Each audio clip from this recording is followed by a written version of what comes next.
দুর্নীতিবাজদের জন্য কিন্তু দেশের কিছু হয় না। যারা ভালো তারা যে চুপ করে আছেন, এই নিষ্ক্রিয়তা কি প্রমাণ করে জানেন? আপনিও ওদেরই দলে। একজন মহিউদ্দিন বুঝাইতেছে, ভাই আপনি কবি হন, গায়ক হন, নায়ক হন, ডাক্তার হন, ইঞ্জিনিয়ার হন, পিঠে হাত দিয়ে দেখেন মেরুদণ্ড জায়গায় নাই। সুতরাং আজকে ঢাকা ইউনিভার্সিটির, অমুক ইউনিভার্সিটির, তমুক ইউনিভার্সিটির কয়েকটা বাচ্চা কাচ্চা লড়াই করতেছে, ভাবতেছেন, তালি মারতেছেন, কিচ্ছু হবে না, এসব আন্দোলন কোথাও যায় না। কিন্তু এটা জেনে রাখেন, এই পোলাপানগুলোর না মেরুদণ্ড পিঠের মধ্যে আছে। এই পোলাপানগুলো মেরুদণ্ড সাথে নিয়ে ঘুরে।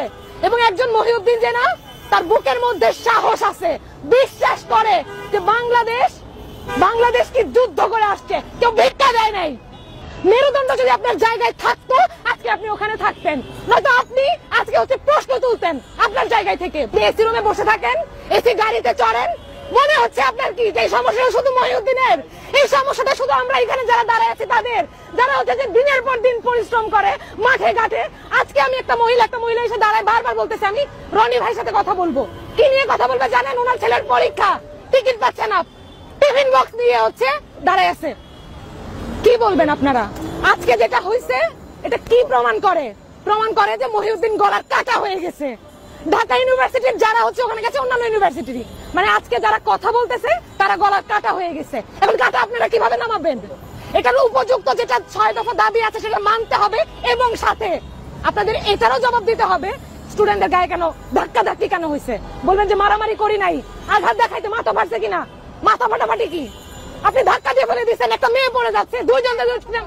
আপনাদেরকে যদি একটা সহজ কথা বলি আপনারা কিন্তু বুঝে যাবেন। মহিউদ্দিন এতদিন ধরে আন্দোলন করতেছে একা একা, কিন্তু এখানে কোনো ধরনের কোনো মারামারি কাটাকাটি কোনো কিছু নাই। ও কি বলতেছে, আপনারা আমাকে থাপ্পড় মারেন আমি ফুল দিব। সেখানে আজকে কি হয়েছে? ধাক্কা ধাক্কি, খামচা খামচি, মানে এটা দেখার জন্য আমরা গেছি। আমরা কি বলতেছি? রেলওয়েতে প্রবলেম। আচ্ছা আপনি ধরেন একটা মানুষের যদি জ্বর হয়, নখ কেটে যায়, তখন কি বলে সে মানুষটা অসুস্থ।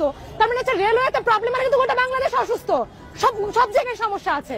তো একজন মহিউদ্দিন একটা জায়গা নিয়ে কথা বলতেছে। একজন মহিউদ্দিন বুঝাইতেছে, ভাই আপনি কবি হন, গায়ক হন, নায়ক হন, ডাক্তার হন, ইঞ্জিনিয়ার হন, পিঠে হাত দিয়ে দেখেন মেরুদণ্ড জায়গায় নাই। আমার কথা হচ্ছে এটা কিন্তু আজকে মহিউদ্দিন চিৎকার করতেছে, আজকে মহিউদ্দিন গালাগালি করছে। এতদিন কিন্তু কিচ্ছু বলে নাই, শুধু আপনাদের দিকে তাকায় ছিল। ও কিন্তু বারবার একটা কথা বলে, আপনাদের কাছে কোনো এক্সপেকটেশন নাই। আরে ভাই, আপনাদের কাছে কারোর কাছে কোনো এক্সপেকটেশন নাই, কিন্তু একটা কথা আছে, এটা মনে রাখতে হবে, দুর্নীতিবাজদের জন্য কিন্তু দেশের কিছু হয় না। যারা ভালো তারা যে চুপ করে আছেন, এই নিষ্ক্রিয়তা কি প্রমাণ করে জানেন? আপনিও ওদেরই দলে। বাংলাদেশকে কেউ ভিক্ষা দেয় নাই। আজকে যে গান না, যেতির হারায় ঢেউয়ের সাগর, আমরা কজন নবীনবাদী নগর ছাড়ার কোথেকে আসছে, এগুলা কিন্তু আসছে সেই যুদ্ধের সময়। আর আজকে এসব গান এসে রুমে বসে বাজা